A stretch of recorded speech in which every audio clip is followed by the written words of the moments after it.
اعوذ باللہ من الشیطان الرجیم، بسم اللہ الرحمن الرحیم۔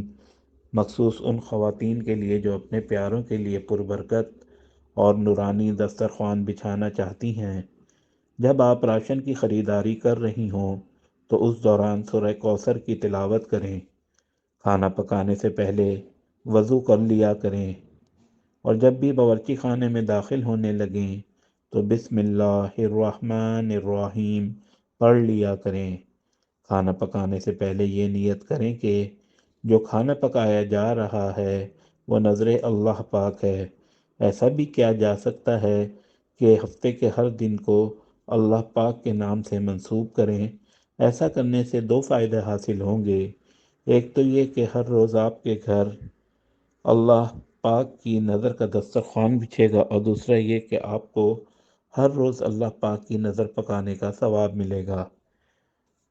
جب چولہا جلا رہی ہوں تو اس دعا کی تلاوت کریں، اللہم اجرنا من النار، یعنی اے خدا مجھے جہنم کی آگ سے محفوظ رکھنا۔ جب کھانا پکا رہی ہوں تو آیت الکرسی اور سورہ نور کی 35ویں آیت کی تلاوت کریں۔ ایسا کرنے سے کھانا بہت مزیدار ہوگا، اور دوسرا یہ کہ گھر کے افراد کے درمیان محبت بڑھتی جائے گی، گھر میں برکت ہوگی، اور گھر کے افراد کا اخلاق اچھا ہو جائے گا۔ اور آخر میں کھانے میں برکت کے لیے کھانے پر 7 مرتبہ سورہ قریش کی تلاوت کریں۔ اگر آپ کو ایسا لگے کہ کام بہت زیادہ ہے اور آپ میں طاقت کم ہے تو لا حول ولا قوت الا باللہ العلی العظیم کی تلاوت کریں۔ جب پانی کا استعمال کر رہی ہوں تو پیغمبر نبی پاک صلی اللہ علیہ وآلہ وسلم پر درود و سلام بھیجیں، تاکہ بروز قیامت ان کی شفاعت سے بہرہ مند ہوں اور آپ کو آب کوثر پینا نصیب ہو۔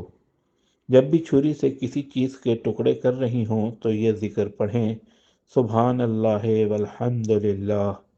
جب آپ کا کام ختم ہو جائے تو خدا کا شکر بجا لائیں، اور تھک جائیں تو کہیے اعوذ باللہ من الشیطان الرجیم، خدا کی پناہ شیطان مردود سے۔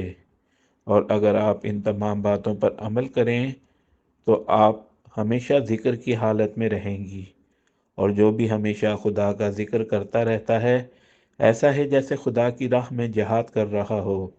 تو کیوں نہ اپنے روزمرہ کے گھریلو کاموں کو خدا کی قربت کی نیت سے انجام دیں اور جہاد کا ثواب اٹھائیں۔ آپ سب دوستوں کا بہت بہت شکریہ مجھے اتنا پیار دینے کا۔ اللہ پاک آپ سب کو بہت بہت زیادہ خوش رکھے اور آپ کی تمام پریشانیاں دور کرے۔ اللہ پاک بیماروں کو شفائے کاملہ عطا فرمائیں، اولادوں کو نیک اور صالح اولاد عطا کریں، اور جن کی اولاد ہے ان کو لمبی عمر صحت والی خیر والی عطا کریں، اور ہم سب کو اپنا گھر خانہ کعبہ دیکھنے کی توفیق عطا فرمائے۔ یا نبی سلام علیکہ، یا رسول سلام علیکہ، میٹھا ہے میرے محمد کا نام، ان پہ لاکھوں کروڑوں درود و سلام۔ سبحان اللہ۔